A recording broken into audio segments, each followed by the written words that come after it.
اور اب کچھ خبریں کھیل کے میدان سے۔ کینبرا میں پاکستان اور پرائم منسٹر 11 کے درمیان 4 روزہ میچ میں شاہینوں کی بیٹنگ جاری ہے۔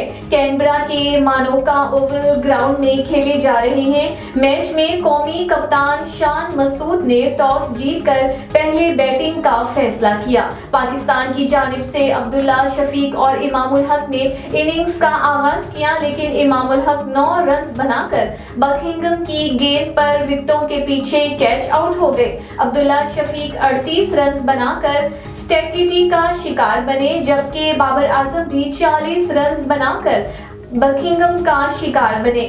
چائے کے وقفے تک قومی کپتان شان مسعود 81 اور سعود شکیل 8 رنز کے ساتھ وکٹ پر موجود ہیں اور پاکستان نے 3 وکٹوں کے نقصان پر 181 رنز بنا لیے ہیں۔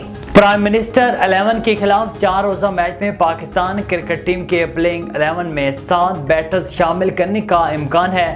ذرائع کے مطابق قومی کرکٹ ٹیم میں کپتان شان مسعود، امام الحق، عبداللہ شفیق، بابر اعظم شامل ہوں گے۔ سرفراز احمد، سعود شکیل اور سلمان آغا کی بھی ٹیم میں شمولیت کا امکان ہے۔ بالرز میں عمران احمد، وسیم جونیئر اور شہین شاہ آفریدی کی شمولیت کا امکان ظاہر کیا جا رہا ہے۔ خرم شہزاد اور حسن علی میں سے ایک کو ٹیم میں شامل کیے جانے کا امکان ہے۔